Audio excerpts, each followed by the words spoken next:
여러분, 요즘 성서신학적으로 참 난잡한 시대에 우리는 살고 있습니다. 뭐 신사도 운동이니 메시아닉주니 뭐 태음력 안식일이니, 여러분이 기독교만큼 이렇게 이단과 분파가 많은 종교도 없을 것 같습니다. 여러분, 많은 기독교인들이 오해하고 있는 것 중에 하나가 마지막 시대에 이스라엘이 그 민족적으로 구원의 역사가 이루어질 것이다 라고 그렇게 생각하고 있는데요. 그러니까 하나님께서 택하신 선민이기 때문에 마지막에 그 은혜를 하나님께서 베푸셔서 모든 유대 민족을 다 구원한다는 그럴듯한 가설입니다. 여러분, 이러한 믿음이 인류 역사의 끝에 이르러 오는 여러 가지 종말론과도 연결됐기 때문에 우리는 이 문제에 대해서 우리가 분명히 알고 있어야 택한 자까지도 미혹해 하는 그 거짓된 가르침에서 안전할 수가 있습니다. 제가 이 다른 시리즈인 성경의 예언들 시간에 이 세대주의의 종말론이 얼마나 잘못된 것인지 여러 차례 말씀드렸습니다. 그렇기 때문에 오늘은 이 사람들이 이제 세대주의 종말론을 뒷받침하기 위해서 사용하는 로마서 9장부터 11장까지의 말씀을 가지고 그 참뜻이 무엇인지 확인해 보는 시간을 갖도록 하겠습니다. 처음 강의를 접하는 분들이 있을 수 있기 때문에 이 세대주의 신학이라는 것이 무엇인지를 좀 간략히 설명드리고 로마서로 들어가겠는데요. 아마 여러분들 대부분은 적그리스도가 먼 미래에 유럽 어디선가 나타나서 세상을 지배하고 또 하나님의 백성들을 핍박하는 인물이라고 그렇게 알고 있을 것입니다. 여러분이 세대주의를 주장하는 교회들마다 약간씩 시나리오가 다른데요. 이제 뭐 먼저 휴거가 일어난 후에 중동 전쟁이 일어나죠. 그렇게 함으로 이제 인류의 3분의 1이 죽게 됩니다. 뭐 그 정도면 이제 세계 대전의 이 40배에 달하는 엄청난 이 전쟁이 되겠죠. 그리고 그 세계는 이제 평화를 요구하기 때문에 어떤 인물이 나타나는데 그가 바로 적그리스도입니다. 자, 그것을 타협하기 위해서 이제 평화를 가져오기 위해서 이 전쟁의 가장 핵심 사안인 예루살렘의 성전 탈환인데, 타협안으로 현재 예루살렘의 그 황금 돔 사원은 이제 그대로 두고 이스라엘을 위한 성전을 바로 그 북쪽에 새로 짓는다는 것이죠. 그래서 이스라엘은 다시 성전에서 이 제사를 드리게 되고, 구약시대에 했던 그런 제사를 드리게 되고 이슬람과 공존하게 되는 3년 반의 평화가 오게 됩니다. 그러다가 이제 적그리스도가 자기를 하나님이라고 섬기라고 강요하면서 이스라엘의 제사를 금지하고 뭐 7장을 내리고, 그러면서 유대민족 전체가 국가적으로 민족적으로 전체가 회심해서 예수 그리스도를 믿게 되고, 그것을 이제 소위 이스라엘의 회복이라고 말합니다. 그리고 바로 그 유대인들이 요한계시록의 14만 4천이고 이들이 전 세계에 복음을 전해서 이방인들이 돌아온다는 종말 신학인데요. 여러분, 이것은 성경이 아니라 소설입니다. 상상으로 꾸며낸 픽션이라 그 말입니다. 이런 소설이 언제 탄생하게 되었는가? 그건 종교개혁 시대로 올라갑니다. 여러분이 잘 아시다시피 1500년대 종교개혁을 성공시켰던 가장 큰 핵심 이슈가 뭡니까? 바로 교황이 적그리스도고 바벨론의 음녀고 불법의 사람이라는 성서 진리를 발견했기 때문에 그렇습니다. 모든 종교개혁자는 한 목소리로 로마 카톨릭이 사단의 대리자고 적그리스도라고 외쳤습니다. 여기에 제가 한마디 덧붙인다면 그것은 종교개혁 시대뿐만 아니라 지금도 변함없는 진리입니다. 자, 그러니까 이 카톨릭에서 난리가 났죠. 1000년 동안 이 종교와 정치를 다스려 오고 있었는데 사람들의 눈이 밝아진 거예요. 성경을 보게 된 거예요. 여러분, 이 성경을 보면 이 교황이 적그리스도라는 것을 분명하게 알게 되니까 성경을 가지고만 있어도 화형을 시키고 뭐 고문을 하고 종교재판이라는 이름으로 핍박을 하게 됩니다. 하지만 이미 불길은 마른 집더미에 불붙은 것처럼 순식간에 전 유럽으로 퍼져나가게 되죠. 그래서 어떻게 합니까? 드디어 종교개혁을 무너뜨리고 개신교를 박멸시키기 위해서 뭐가 창설됩니까? 현 프란치스코 교황이 어디 출신이에요? 예수회, 제수인. 여러분, 이 1543년 8월 15일 이그나시우스 로욜라가 예수회를 창설합니다. 그리고 1545년 트렌트에서 종교회를 개최했는데요. 이 회의에서 개신교를 좌절시킬 특별한 임무를 예수회, 제수잇에게 주게 되는데 그것이 뭐냐? 그것은 적그리스도로 지목되고 있는 교황 세력을 다른 것으로 해석하라 라는 신학적인 임무를 맡게 됩니다. 그때 이제 예수의 신부 알카자르와 리베라가 이제 그것을 맡게 되는데요. 알카자르는 이 성경의 적그리스도에 관한 예언을 과거의 것으로, 그러니까 1세기에 살았던 네로 황제나 또 그 시리아 왕 안티오쿠스 4세 에피파네스 같은 그런 왕에게, 그런 정치가에게 적용시키면서 과거주의 예언 해석이라는 신학을 정립하게 됩니다. 리베라는 이 예언을 먼 미래의 것으로, 즉 그러니까 마지막 때 어디선가 나타나서 3년 반 동안 성도를 핍박할 어떤 악한 자에게 적용하면서 미래주의 예언 해석이라는 신학을 만들게 됩니다. 그렇게 함으로 성경이 밝히고 있는 적그리스도의 정치를 숨기려고 시도를 합니다. 이 과거주의와 미래주의 두 시나리오가 처음 소개됐을 때 이 개혁자들과 개신교회는 아주 정신을 바짝 차리고 거의 300년 동안 이 신학들을 저항했습니다. 그러나 요즘 이 신천지가 하는 것처럼 이 간교한 예수회가 개신교의 각 신학대학과 각 교단의 침투에 들어가서 조금씩 그들의 사상과 신념을 혼합시키게 됩니다. 그리고 드디어 19세기에 이르러서 영국 국교에 들어왔고, 그리고 오순절 카리스마 운동의 선구자이고 스코틀랜드 장로교 목사인 에드워드 어빙이 리베라의 이 미래주의에 덧붙여서 그리스도의 재림 전에 성도들이 비밀리에 휴거된다는 개념을 덧붙여서 소개하게 됩니다. 자, 그러다가 드디어 이제 현대 세대주의의 창시라고 할 수 있는 존 넬슨 다비가 7년 환란이라는 개념을 토대로 오늘날 현대 개신교회가 철석같이 믿고 신병하는 세대주의 신학의 기초를 놓게 됩니다. 그리고 이것을 크게 확장시킨 사람이 미국의 사이렉스 잉거슨 스코필드인데요. 이 1909년에 이 스코필드가 그 유명한 스코필드 주석 성경을 출간하게 되죠. 아마 여러분들 중에도 스코필드 성경을 가지고 계신 분들이 있을 텐데, 그것이 왜 유명한가? 그것은 바로 이 세대주의 예언 해석을 주석으로 달아놨기 때문에 이제 많은 사람들이 인기리에 판매가 됩니다. 이 성경은 미국 기독교 학교에서 아주 인기가 있어서 수백만 권이 인쇄가 되고 뿌려지게 됩니다.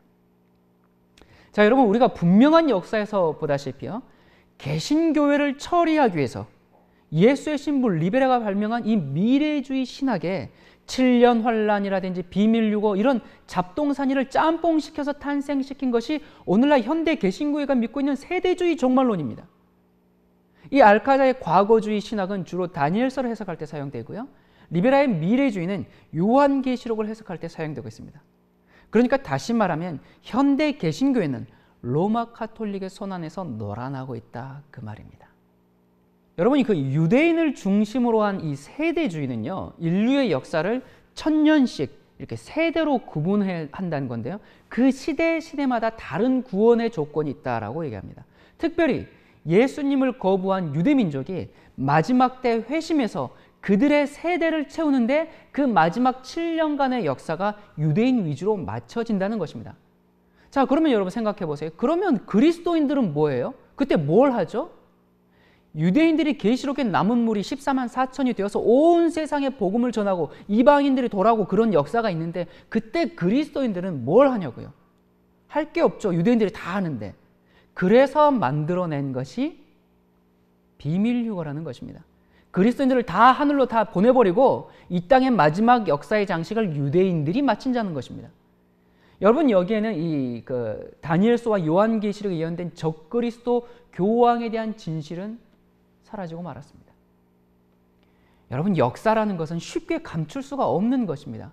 아무리 국정화 교과서를 만들어서 역사의 기록을 바꾼다고 해도 그렇다고 해서 이미 이루어진 역사가 달라집니까? 그럴 수가 없습니다. 여러분, 우리가 조금만 살펴보면 현대 개신교 신학의 뿌리가 어딘지 이렇게 금방 찾을 수가 있습니다.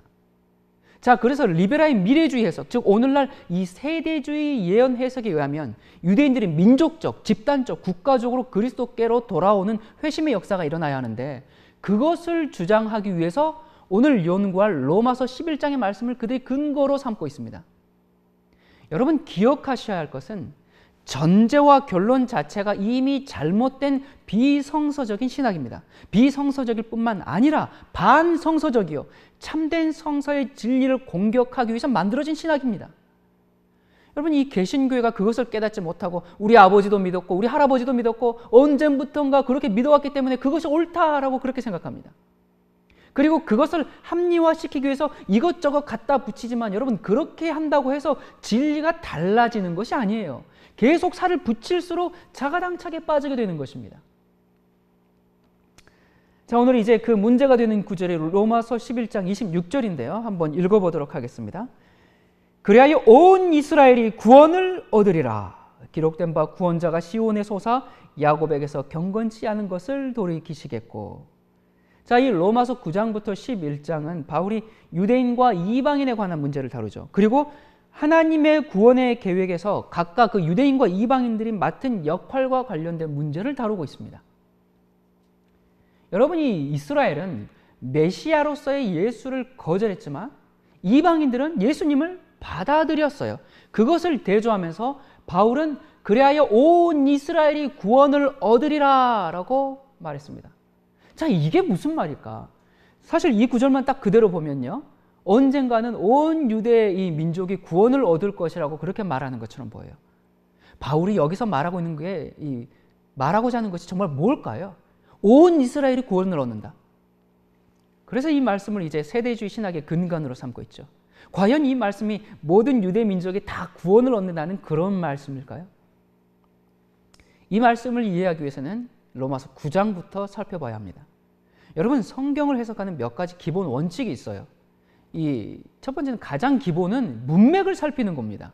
자기 마음에 드는 딱 이렇게 한 구절만 쫙 뽑아가지고 이것이 진리다 그러면 그건 사이비가 됩니다. 그래서 그 본문의 앞뒤 문맥이 무엇을 말하고 있는지 살펴보는 것이 가장 기본이고, 그 다음에 문맥을 살펴도 잘 이해가 되지 않을 때는 성경 전체에서 그와 비슷한 말씀들이 어떤 경우에 사용됐는지를 살펴보는 것입니다.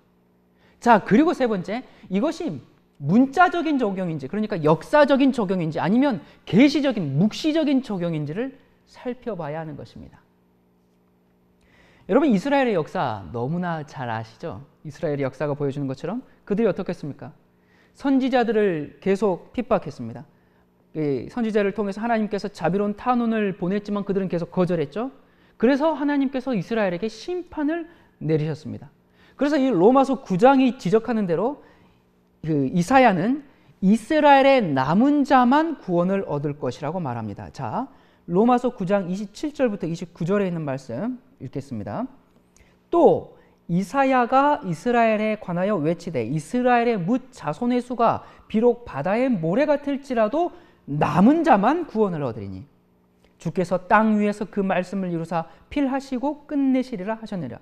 또한 이사야가 미리 말한 바 만일 만군의 주께서 우리에게 씨를 남겨두시지 아니하셨다면 우리가 소돔과 같이 되고 고모라와 같았으리로다 함과 같으니라. 여러분, 이 바울은 민족적 이스라엘의 문제점이 무엇인지를 지금 분명히 말하고 있습니다. 뭐가 문제예요? 그들은 하나님의 자녀로 선택받았다라는 그 선민의식이 너무 강해서 이방 민족에게 배타적이었습니다. 그리고 또 율법의 지식, 또 그것의 철저한 준수, 이런 것에 대해서 굉장한 자부심을 갖고 있었기 때문에 이방인들과 자신들을 구별해서 자기들만 구원받기로 되어 있다라고 그렇게 믿었습니다. 반면 이방인들은 어떻게 했어요? 아브라함처럼 구원을 믿음으로 받아들이고 하나님의 약속된 구원을 붙잡았습니다. 로마서 9장 30절부터 32절입니다. 그런즉 우리가 무슨 말하리요? 의를 쫓지 아니한 이방인들이 의를 얻었으니 곧 믿음에서 난 의요. 의의 법을 쫓아간 이스라엘은 법에 이르지 못하였으니 어찌 그러하뇨? 이는 저희가 믿음에 의지하지 않고 행위에 의지함이라. 부딪힐 돌에 부딪혔느니라. 여러분이 이스라엘의 이런 비극적인 넘어짐으로 인해서 이 바울이 진짜 마음의 고통이 얼마나 컸을까요? 얼마나 가슴이 아팠겠습니까? 그래서 바울은 이어서 로마서 10장 1절에 이렇게 얘기합니다. 형제들아, 내 마음에 원하는 바와 하나님께 구하는 바는 이스라엘을 위함이니 곧 저희로 구원을 얻게 함이라. 정말 너희들이 좀 구원 얻었으면 좋겠다. 그런 간절한 열망이 있는 것입니다. 애탄 소원이 있어요.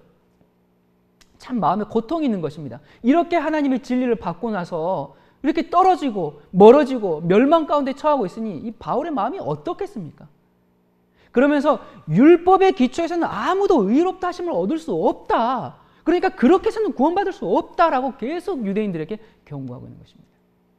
자, 바울은 계속해서 이 구원에 대한 두 가지 이제 이 접근 방식, 꼭 율법에 기초한 것과 믿음에 기초한 것을 10장 2절부터 17절에 이제 계속 대조하면서 말씀을 하고 있습니다. 그런 다음에 제가 오늘 시간 관계상 이걸 다 읽지는 않겠습니다. 여러분께서 이제 10장 2절부터 17절까지는 율법에 기초한 믿음과 이 믿음에 기초한 믿음, 이것에 이제 계속 대조하고 있는데요. 그리고 18절부터 이스라엘이 이런 방법에 대해서 잘 몰라서 이렇게 율법주의적으로 빠져버렸는가라고 물으면서 그렇게 이스라엘 백성들이 몰라서 그랬습니다라고 변명할 수 있는가라고 물은 후에 그가 답변을 합니다. 자, 뭐라고 답변한지 한번 들어보십시다. 18절부터 있습니다. 그러나 내가 말하노니 저희가 듣지 아니하였느뇨? 그렇지 아니하다. 그 소리가 온 땅에 퍼졌고 그 말씀이 땅끝까지 이르렀도다 하였느니라. 그러나 내가 말하노니 이스라엘이 알지 못하였느뇨? 먼저 모세가 이르되 내가 백성 아닌 자로서 너희를 시기나게 하며 미련한 백성으로서 너희를 노엽게 하리라 하였고, 또한 이사야가 매우 담대하여 이르되 내가 구하지 아니하는 자들에게 찾은 바 되고 내게 문의하지 아니하는 자들에게 나타났노라 하였고, 이스라엘을 대하여 가라사대 순종치 아니하고 거스려 말하는 백성에게 내가 종일 내 손을 벌렸노라 하셨느니라. 자, 여기 보니까 다윗과 모세와 이사야, 이런 이 성경적인 근거를 들어서 그럴 수 없다라고 반박하고 있습니다. 민족적 이스라엘은 절대로 변명할 수가 없었습니다. 사람들이 신약은 믿음에 의고 구약은 율법에 의다, 이런 말 자체는 없는 말이에요. 구약도 믿음에 의다, 그 말입니다. 자, 그러면서 이제 우리가 그러면 이런 질문을 할 수 있겠죠. 그러면 하나님께서 이스라엘을 버리셨는가? 이스라엘이 버림을 당했는가? 하나님께서 그분의 백성들을 거절했는가?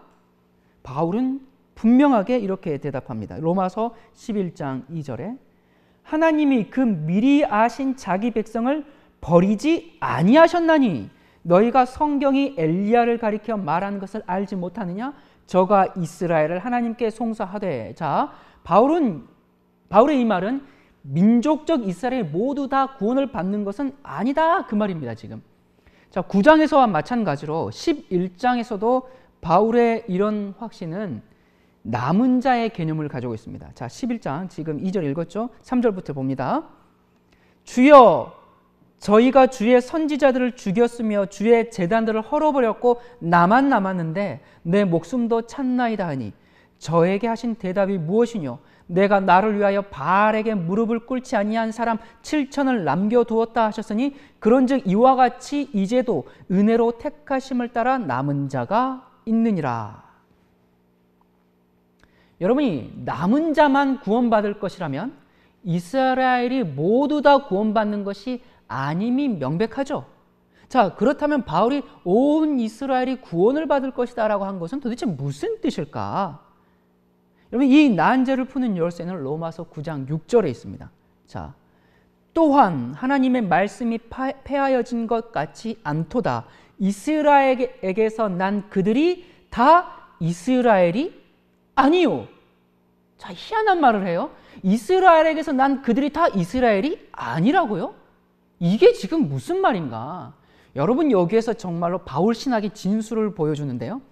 바울은 이스라엘이라는 용어를 두 가지로 사용하고 있습니다. 첫째는 야곱, 이스라엘로 이렇게 이어지는 아브라함의 육적인 후속, 민족적 이스라엘이고요. 다른 하나는 이방인을 포함한 하나님의 백성 전체를 가리키는 하나님의 이스라엘입니다. 자, 그런데 여러분 아십니까? 놀라운 사실을 하나 알려드릴까요? 이미 구약시대에 이스라엘이라는 말 자체가 하나님의 특별한 백성으로 선택된 자들을 일컫는 말로 정의 내려져 있다는 사실을 여러분 아십니까? 영적 이스라엘의 개념이 바울 신학이 아닙니다. 이 놀라운 말씀 한번 볼까요? 출애굽기 19장 5절과 6절. 세계가 다 내게 속하였나니 너희가 내 말을 잘 듣고 내 언약을 지키면 너희는 열국 중에서 내 소유가 되겠고 너희가 내게 대하여 제사장 나라가 되며 거룩한 백성이 되리라. 너는 이 말을 이스라엘 자손에게 고할지니라. 여러분, 바울은 이 말씀대로 민족적 이스라엘에 국한되지 않고 하나님의 뜻대로 행하는 이들을 뭐라고 불러요? 하나님의 이스라엘이라고 불렀습니다. 자, 말씀으로 확인해야 되겠죠. 자, 갈라디아서 6장 16절입니다.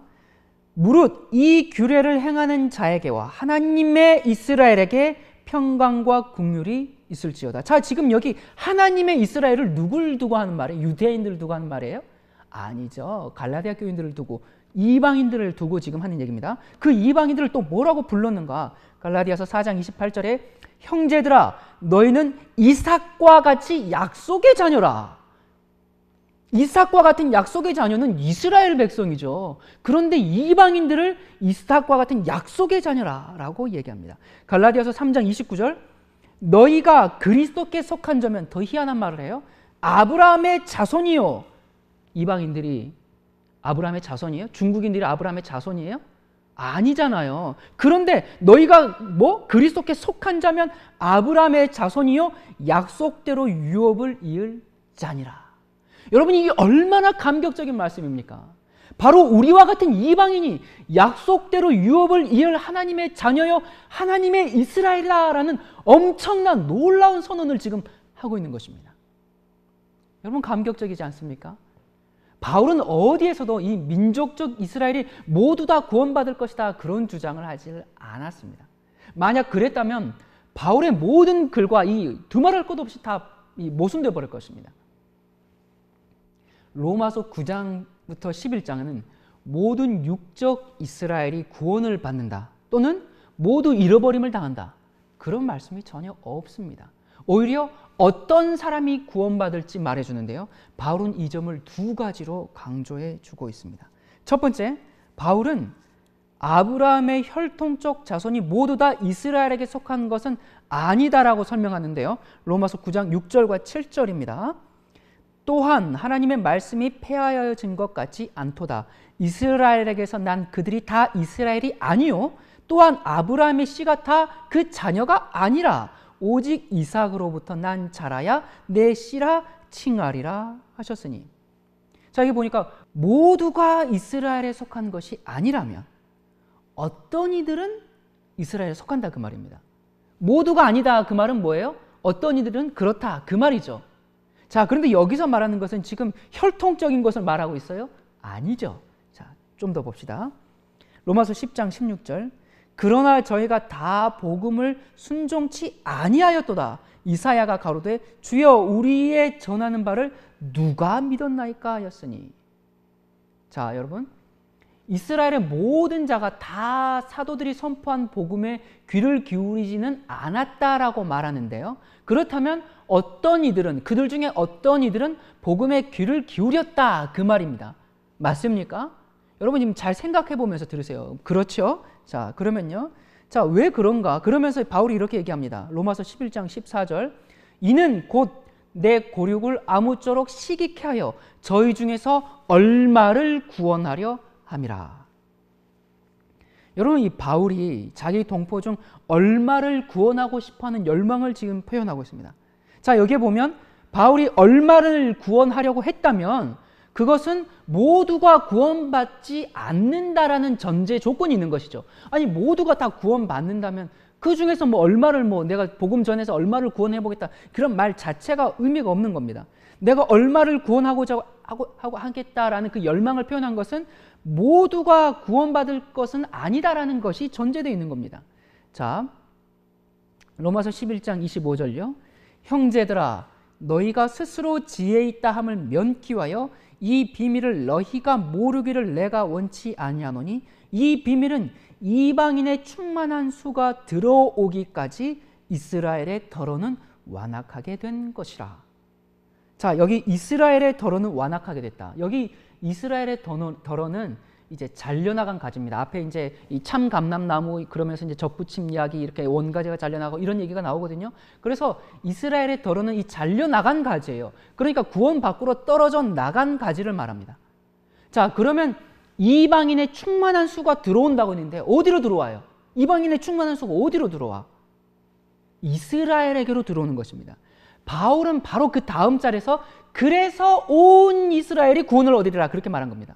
자, 그러니까 바울이 온 이스라엘이 구원을 받을 것이라고 말한 것은 이방인들이 들어온 이후를 말하기 때문에 여기서 온 이스라엘은 모든 유대 민족, 그 혈통적 유대 민족을 가리키는 것이 아니라 유대인과 이방인 모두를 포함해서 온 이스라엘이라고 말하고 있는 것입니다.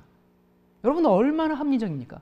이 점을 분명하게 하기 위해서 바울이 로마서 11장 26절, 27절에서 이제 두 개의 성경 구절을 인용합니다. 자, 먼저 11장에 있는 말씀을 먼저 읽고 그 다음에 그 인용한 말씀을 읽도록 하겠습니다. 11장 26절, 27절. 그리하여 온 이스라엘이 구원을 얻으리라. 기록된 바 구원자가 시온에서 오사 야곱에게서 경건치 않은 것을 돌이키시겠고 내가 저희 죄를 없이 할 때에 저희에게 이루어질 내 언약이 이것이라 함과 같으니라. 자, 여기에 인용된 것은 첫 번째 것은 이사야 59장 20절 21절의 말씀인데요. 읽습니다. 여호와께서 가라사대 구속자가 시온에 임하며 야곱 중에 죄가를 떠나는 자에게 임하리라. 여호와께서 또 가라사대 내가 그들과 세운 나의 언약이 이러하니 곧 내 위에 있는 나의 신과 내 입에 둔 나의 말이 이제부터 영영토록 내 입에서와 내 후손의 입에서와 내 후손의 입에서 떠나지 아니하리라 하시니라. 여호와의 말씀이니라. 자, 여러분 이 말씀은 이스라엘의 불순종을 말하면서 그들 중 어떤 이들이 믿지 않아서 제거됐습니다. 자, 바울의 표현을 빌리자면 원가지에서 얼마가 잘려나간 것이죠. 이사야 59장은요. 하나님의 구원이 어떻게 이루어지고 있는지를 이제 보여주고 있습니다. 자, 그리고 바울이 인용한 이 두 번째 구절은 이사야 27장 9절은요. 야곱의 불의가 속함을 얻으며 그 죄를 없이함을 얻을 결과는 이로 인하나니 곧 그가 제단의 모든 돌로 부서진 횃돌 같게 하여 아세라와 태양상으로 다시 서지 못하게 함에 있는 것이라. 지금 이 말씀을 인용했거든요. 자, 이것은 바벨론 포로 후에 구원이 하나님의 죄 용서로 말미암아 이룰 것인데 이것을 하나님은 예레미야를 통해서 그것을 새 언약이라고 말씀하셨습니다. 자, 그러면 예레미야에서 말씀하신 그 새 언약이 무엇인가? 자, 31장 예레미야 31장 31절부터 34절. 요즘에 이제 구약은 옛 언약이고 신약은 새 언약이다. 그래서 구약은 폐기됐고 신약 말씀 따른다 어쩌고저쩌고 하는데, 자, 예레미야를 통해서 새 언약을 주셨는데 무슨 새 언약인가? 나 여호와가 말하노라. 보라, 날이 이르르니 내가 이스라엘 집과 유다 집에 무슨 언약? 새 언약을 세우리라. 나 여호와가 말하노라. 이 언약은 내가 그들의 열조의 손을 잡고 애굽 땅에서 인도하여 내던 날에 세운 것과 같이 아니할 것은 내가 그들의 남편이 되었어도 그들이 내 언약을 파하였음이니라. 나 여호와가 말하노라. 그러나 그날 후에 내가 이스라엘 집에 세울 언약은 이러하니, 잘 들으세요. 새 언약을 나옵니다. 내가 나의 법을 그들의 속에 두며 그 마음에 기록하여 나는 그들의 하나님이 되고 그들은 내 백성이 될 것이라. 그들이 다시는 각기 이웃과 형제를 가리켜 이르기를 너는 여호와를 알라 하지 아니하리니 이는 작은 자로부터 큰 자까지 다 나를 알미니라. 내가 그들의 죄악을 사하고 다시는 그 죄를 기억지 아니하리라. 여호와의 말이니라. 자, 여러분 여기서 보니까 새 언약이 뭐예요? 새 언약과 옛 언약 별 차이가 없는 것 같은데. 자, 새 언약 여기 보세요. 하나님의 법을 어떻게 했다고요? 그들의 속에 두고 그 마음에 기록했다. 그러니까 기꺼운 마음으로 내가 정말 어떤 율법을 지켜서 의를 이루려 함이 아니라 하나님께서는 내 마음에 그것을 두고 내 속에 그것을 기록해서 내가 정말 기꺼운 마음으로 정말 그 willing to willing, 너무 그 당연하고 이 자연스러운 반응으로 하나님의 말씀에 순종하게끔 하겠다. 그래서 나는 그들의 하나님이 되고 너희는 나의 백성이 된다라는 것이 바로 새 언약입니다. 자, 그리고 이제 좀 전에 읽었던 이사야 59장 21절을 다시 봅시다. 아까 이사야 59장 21절은 뭐라 그랬죠? 하나님께서 어떻게 이 구원의 역사를 이루어주고 있는지를 설명해주고 있는 것이 이사야 59장인데요. 21절, 여호와께서 또 가라사대 내가 그들과 세운 나의 언약이 이러하니 곧 내 위에 있는 나의 신과 내 입에 둔 나의 말이 이제부터 영영토록 내 입에서와 내 후손의 입에서와 내 후손의 입에서 떠나지 아니하리라 하시니라. 여호와의 말씀이니라. 이게 새 언약입니다, 여러분. 자, 유대인들이 불순종하고 메시아를 거절했어요. 그래서 이제 이방인들과 마찬가지로 민족적 이스라엘도 동일한 자비가 필요하게 된 것입니다. 여러분, 바울이 확실하게 지금 말하고 싶어하는 것은 바로 이것입니다. 지금 이스라엘 백성들은 너무 그 사기충전에 너무 그 자만과 교만과 선민이라는 게 너무 충만해가지고 너무 완악해져 버렸어요. 그래서 바울이 지금 계속 그것을 말하고 있는 겁니다. 이스라엘이 그런데 완악하도록 내버려둔 하나님의 깊은 목적은 구원이 너희에게만 있는 것이 아니라 이방인에게도 제공되기 때문에 너희들이, 유대인들이 이방인보다 더 지혜롭다고 생각하지 않도록 하기 위해서, 자만하지 않도록 하기 위해서, 교만하지 않도록, 그래서 구원을 잃어버리지 않도록 하기 위해 있는 것입니다. 자, 로마서 11장 25절을 다시 읽습니다. 형제들아, 너희가 스스로 지혜 있다함을 면귀하여 이 비밀을 너희가 모르기를 내가 원치 아니하노니, 이 비밀은 이방인의 충만한 수가 들어오기까지 이스라엘의 더러는 완악하게 된 것이라. 자, 여러분, 그러므로 이 바울은 유대인 전체가 구원받을 것이다 라는 그런 개념을 바울은 가진 적이 없습니다. 로마서 9장부터 11장에서 그는 유대인 중 얼마가 구원받을 것이라고 계속 논증하고 있어요. 그래서 온 이스라엘이 구원을 얻는다라는 이 말씀은 혈통적 유대인으로서 참 감람나무에 붙은 그 유대인들과 그 다음에 이방인으로서 영적 하나님의 이스라엘이 된, 그래서 그들이 온 이스라엘로서 구원을 받는다라는 말씀입니다. 자, 여러분이 지금 충분히 이해하셨겠지만 중요한 말씀이기 때문에 오늘 말씀을 다시 간략하게 좀 정리해 보겠습니다. 이방인의 충만한 수가 들어온다는 것이 뭐였어요? 이방인의 충만한 수는 그 다음 절에 온 이스라엘과 관련지어서 생각해야 됩니다. 만일 이방인의 충만한 수가 모든 이방인들, 그렇죠? 모든 이방인들을 가리키고 온 이스라엘이 그 이스라엘 백성 전체, 그 혈통적 민족적인 이스라엘, 온 이스라엘, 그걸 말한다면 바울은 여기서 결국은 모든 이방인들, 모든 이스라엘, 결국은 모두 다 구원을 받는다는 그 만인 구원론, 유니버설 설베이션, 이 만인 구원론을 주장하는 것이 됩니다. 여러분, 그런데 이 바울 서신 어디에서도 유대인이거나 이방인이거나 모두가 구원을 받는다, 그렇게 주장한 일이 없고, 그건 성경의 사상에도 위배되는 가르침입니다. 여러분, 바울은 오히려 자기가 이방인의 사도가 된 이유가 뭐라고요? 그의 동족인 이스라엘 백성들을 시기하게 해서 저희 중 얼마를 구원하기 위해서 내가 이방인의 사도가 됐다, 지금 그렇게 얘기하고 있는 것입니다. 그러므로 유대 민족 모두가 구원받는다, 그것을 생각하지 않고 있으면 너무나 당연한 거예요. 그러므로 여기 이방인의 충만한 수는 모든 이방인을 말하는 것이 아니고요, 바로 뒤에 26절에 나오는 온 이스라엘도 모든 혈통적 유대 민족을 말하는 것이 아님은 너무나도 자명합니다. 그런데 희한하게도 많은 교회가 그런 식으로 지금 믿고 있습니다. 온 이스라엘이 여러분, 이 구원을 받는 때는 언젠가 그리스도의 재림 때인데, 그러면 그때 남아있는 지금의 유대인들이 이제 지금이 마지막 시대니까, 그러면 이 지금의 유대인들을 온 이스라엘이라고 부를 수가 있는가? 여러분이 사실상 이 이스라엘의 12지파가 와야 된 지는 아주 오래전 일입니다. 순수한 유대인의 혈통을 찾는 것도 지금은 어려운 일이에요. 더군다나 이 오랜 세월 동안 메시아를 거절하고 지금도 받아들이지 않고 있는 이 이스라엘이 재림 직전에, 예수님께서 오기 전에 갑자기 집단적으로 회개하고 구원을 받는다. 여러분, 이런 것은 이 하나님의 구속의 경륜과는 전혀 조화되지 않는 이야기입니다.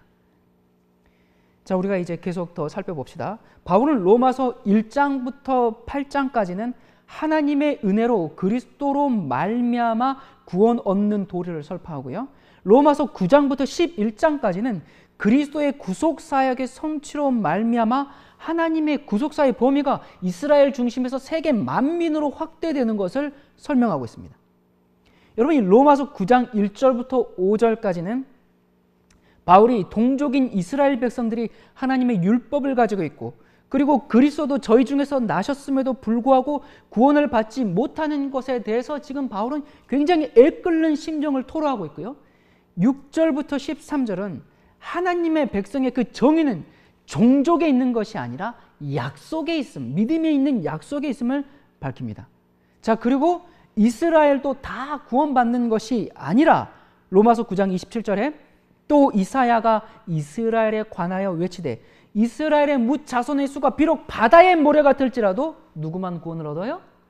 남은 자만 구원을 얻으리니. 자, 남은 자만 구원을 받는다고 했는데 왜 선택받은 이스라엘이 구원을 받지 못했는가? 그 이유는 설명합니다. 9장 32절에요. 남은 자만 구원을 얻으리니 했어요. 어찌 그러하뇨? 이는 저희가 믿음에 의지하지 않고 행위에 의지함이라. 부딪힐 돌에 부딪혔느니라. 이렇게 바울이 설명하고 있습니다. 자, 그리고 로마서 10장에서도 역시 계속해서 동족 이스라엘이 구원받지 못하는 이유를 예를 들어서 설명하고 있는데요. 그들이 구원받지 못하는 이유는 2절부터요. 내가 증거하노니 저희가 하나님께 열심히 있으나 지식을 쫓은 것이 아니라 하나님의 의를 모르고 자기 의를 세우려고 힘써 하나님의 의를 복종치 아니하였기 때문에 구원을 못 받는다라고 지금 말하고 있는 것입니다. 분명하죠, 여러분? 자, 여러분, 이 로마서 11장에서는 이스라엘의 실족을 오히려 전 세계의 구원에 사용하시는 그 하나님의 구속사의 웅대하심을 지금 밝히고 있는 것입니다. 이스라엘이 거절했으니까 하나님께서 그들을 완전히 버리셨는가? 그렇지 않죠. 이스라엘이 넘어짐으로 구원이 이방에게로 퍼져나가는 그런 계기가 된 것입니다. 로마서 11장 11절에 그러므로 내가 말하느니 저희가 넘어지기까지 실족하였느뇨? 그럴 수 없느니라. 저희의 넘어짐으로 구원이 이방인에게 이르러 이스라엘로 시기나게 함이라. 자, 그래서 이방인의 구원이 이스라엘을 시기나게 했어요. 그러면 그냥 시기나게 해가지고 시기심으로 죽게 만들어요? 아니죠. 시기나게 하고 분기시켜서, 그게 지금 사도 바울이 내 사명은 내가 왜 이방인의 사도가 되느냐, 내가 복음을 전함으로 이방인들이 구원받는 것을 보면 이스라엘이 너희들이 그것을 보고 시기심을 잃고 아, 나도 구원이라는 것을 얻어야 되겠다, 어떻게 해야 되는가, 그래서 예수 그리스도께 접붙이게 하려고 내가 이방인의 사도가 됐다라고 지금 설명하고 있단 말입니다. 그러면서 이방인의 구원이 이스라엘을 시기하게 하고 분기시켜서 그들을 또한, 유대인들 또한, 이스라엘 또한 구원을 받게 하려고 하는 것이 하나님의 원대한 구속사의 섭리다라고 지금 그것을 말하고 있는 것입니다. 11장 24절요. 내가 원 돌감람나무에서 찍힘을 받고 본성을 거스려 좋은 감람나무에 접붙임을 얻었은즉 원가지인 이 사람들이야 얼마나 더 자기 감람나무에 접붙이심을 얻으랴. 여러분, 이방인들은 이스라엘이 잘려나간 곳에 믿음으로 접붙임을 얻어서 지금 구원을 얻고 있습니다. 그리고 잘려나간 원가지들도, 유대인들도 믿으면 이방인들도 그렇게 접붙이는데 원가지들도 얼마나 더 잘 붙이겠느냐라고 지금 그렇게 말씀하고 있다, 그 말입니다. 자, 여러분, 온 이스라엘을 이스라엘 국가나 이스라엘 백성 전체로 보는 것은 만인 구원론을 지지하는 것이 되기 때문에 받아들일 수가 없는 사상입니다. 여러분, 어떤 이 성경의 한 텍스트가 성경 전체의 사상에 위배되느냐, 그것을 생각해 보는 것은 너무나 당연한 성경 연구의 기본 태도입니다. 여러분, 온 이스라엘을 그리스도를 영접한 이방인들과 그리스도를 영접한 유대인들, 즉 하나님의 이스라엘로 이해하는 것이 바로 바울이 지금 목 놓아서 이야기하고 있는 것입니다. 이것은 바울이 온 이스라엘이 구원을 받는다는 그 놀라운 하나님의 구원의 섭리의 비밀을 지금 알려주고 있는 것입니다. 여러분, 베드로는 이렇게 선언합니다. 베드로전서 2장 9절에요. 오직 너희는 택하신 족속이요 왕같은 제사장들이요 거룩한 나라요 그의 소유된 백성이니 이는 너희를 어두운 데서 불러내어 그의 기이한 빛에 들어가게 하신 자의 아름다운 덕을 선전하게 하려 하십니다. 여러분, 여기 택하신 족속이 누구예요? 선택받은 혈통적 유대인들입니까? 아니죠. 메시아를 영접한 유대인들과 이방인 그리스도인들을 말하고 있으면 너무나 자명하지 않습니까? 아까 이 말씀이 출애굽기서에도 이미 나왔던 말씀이죠. 아까 출애굽기 19장 5절과 6절과 지금 베드로가 하고 있는 말씀을 여러분 다시 한번 기억해 보세요. 출애굽기 19장 세계가 다 내게 속하였나니 너희가 내 말을 잘 듣고 내 언약을 지키면 너희는 열국 중에서 내 소유가 되겠고 너희가 내게 대하여 제사장 나라가 되며 거룩한 백성이 되리라. 너는 이 말을 이스라엘 자손에게 고할지니라. 이게 구약에 있는 출애굽기 19장에 있는 말씀이에요. 자, 그런데 베드로가 다시 얘기합니다. 읽었지만 또 읽을게요. 오직 너희는 택하신 족속이요 왕같은 제사장들이요 거룩한 나라요 그의 소유된 백성이니 이는 너희를 어두운 데서 불러내어 그의 기이한 빛에 들어가게 하신 자의 아름다운 덕을 선전하게 하려 함이라. 자, 바울도 갈라디아서 3장 29절에 이렇게 얘기합니다. 너희가 그리스도께 속한 자면 곧 아브라함의 자손이요 약속대로 유업을 이을 자니라. 자, 여기 보니까 너희가 누구예요? 혈통적 유대인입니까? 아니죠. 너희는 이방인이에요. 그런데 그리스도께 속한 자면 아브라함의 자손이라고, 즉 하나님의 이스라엘이라고 지금 천명하고 있는 것입니다. 여러분, 이 로마서 11장은 이 웅대한 하나님의 구원의 계획에 감동한 이 바울의 성령으로 이렇게 끝이 납니다. 11장 33절부터 36절. 깊도다 하나님의 지혜와 지식에 부요하며 그의 판단은 측량치 못할 것이며 그의 길은 찾지 못할 것이로다. 누가 주의 마음을 알았느뇨? 누가 그의 모사가 되었느뇨? 누가 주께 먼저 드려서 갚으심을 받겠느뇨? 이는 만물이 주에게서 나오고 주로 말미암고 주에게로 돌아갑니다. 영광이 그에게 세세에 있으리로다. 아멘. 여러분, 요즘 대체 신학이 어쩌고 하면서 이스라엘이 회복되고 있다, 예수께로 돌아오고 있다, 그러면서 예루살렘 성전에 관한 영상이라든지 여러 가지 이스라엘에 관한 영상들, 그런 것들을 많이 만들어서 뿌리는 단체가 있는데요. 여러분, 속지 마십시오. 하나님의 예언은 그렇게 이루어지지 않습니다. 그러나 여러분, 예수님께서 다시 오실 시기가 임박한 것은 사실입니다. 참것이 가까이 이를수록 사탄은 그것을 막기 위해서 각종 연막 전술을 펴고 있습니다. 귀하고 값진 진짜일수록 짝퉁이 판을 치지 않습니까?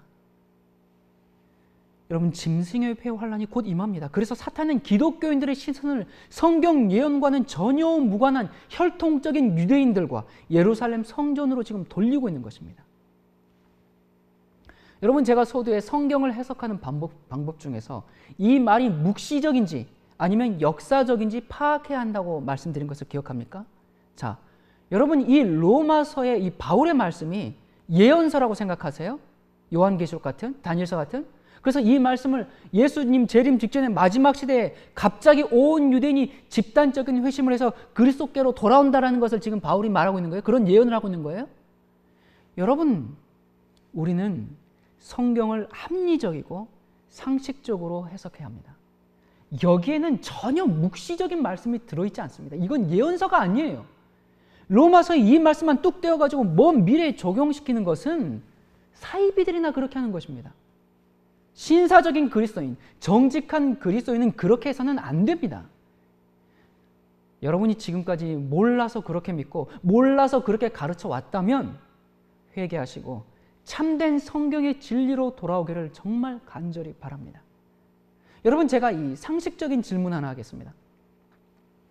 오늘날 개신교회가 개신교회를 존재하게 만든 이 종말 신학을 쓰레기 취급하면서 내다버리고 개신교를 없애기 위해서 이 제수잇이 만든 세대주의 신학에 점령당해 있는 이 현실을 보면서 무슨 생각이 드십니까? 왜 이런 일이 발생했을까요? 의심의 여지 없이 현 개신교회는 예수에게 점령당해 있습니다. 이름뿐인 개신교라 그 말입니다.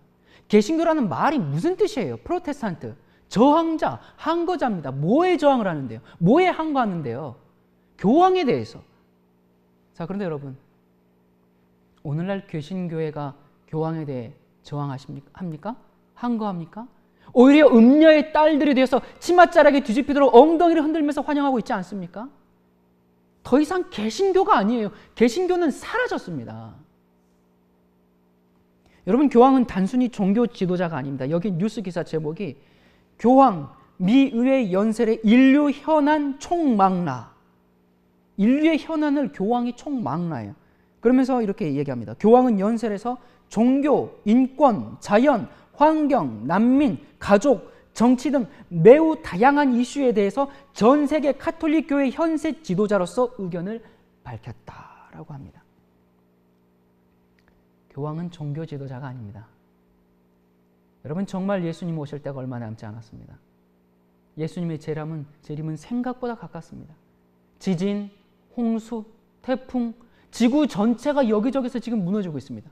과거에 이런 때가 없었어요. 여러분, 오늘날 지구 형편을 보십시오. 재난의 계절, 재난의 시기가 왔습니다. 자연재해뿐만 아니라 전 세계적인 경제 위기, 국가들이 파산하고 있죠. 군사적인 위기는 어떻습니까? 테러는 또 어떻습니까? 여러분이 예언을 연구해 보면 이런 재난의 계절이 올 때 동시에 어떤 일이 발생하는가? 재난의 계절이 올 때 마지막 일꾼들이 등장합니다. 하나님이 지고만 있을 수 없지요. 마지막 일꾼들, 그들을 마태복음 20장에 포도원의 비유에서 나오는 맨 마지막에 부름받은 11시 일꾼들이라고 부릅니다. 포도원 지기가 수확을 위해서 아침 9시에 나가서 일꾼을 불러오죠. 또 12시에 정오에 나가서 불러옵니다. 그리고 또 오후 3시에 또 추수를 위해서 불러와요. 그렇게 해서 일을 하지만 해가 지기 전에 일이 끝날 것 같지가 않아요. 그래서 퇴근 시간을 1시간 남겨놓고 오후 5시에 유대 시간으로 11시에 일꾼들을 부릅니다. 그래서 그들이 인류 역사가 종결되기 직전에 마지막 사역을 완수합니다. 그들은 유대인이 아닙니다. 그들은 이 역사의 무대를 장식할 하나님의 이스라엘, 참된 그리스도인들입니다. 그들은 종교개혁자들이 힘써서 옹호하고 목숨을 걸고 희생한 그 사역을 지속합니다. 종교개혁자들은 적그리스도의 정체를 폭로하고 교황권은 불법의 비밀이라고 담대하게 저항했습니다. 그들은 환난과 핍박 가운데서도 예수께서 십자가에서 가지셨던 그 믿음, 모두에게 버림받은 것 같을지라도 끝까지 하나님을 신뢰했던 그 예수님의 믿음을 가지고 있습니다. 그들은 적그리스도의 세력이 때와 법을 변개한 하나님의 계명을 회복하고 무너진 데를 수보하는 일꾼으로서 전진합니다. 그들은 하나님의 전신갑주를 두르고 이기고 또 이기는 승리자가 될 것입니다. 여러분, 이 땅의 수고가 마칠 날이 이제 가까이 이르렀습니다. 우리의 사역이 끝날 때가 이르렀습니다. 본향에 이를 날이 가까웠습니다. 이러한 시기에 누가 11시 일꾼들이 될 것인가? 지금 이 말씀을 듣고 있는 여러분들이 되길 바랍니다. 유대인들이 아니라 바로 여러분들이 11시 일꾼들이 되길 바랍니다. 하나님은 이 세상 역사를 마치기 위해서 사람을 찾고 있습니다. 깨어진 사람, 기꺼이 낮은 데 처할 줄 아는 사람, 역사의 페이지를 장식할 마지막 남은 무리들, 진리의 횃불을 꺼트리지 않고 활활 자기 몸과 함께 불태울 사람, 마지막 주자가 되어서 그 바통을 들고 그리스도의 재림에 골인할 사람, 승리자로 서게 될 사람을 찾고 계십니다. 그들이 바로 여러분과 제가 되기를 간절히 바랍니다.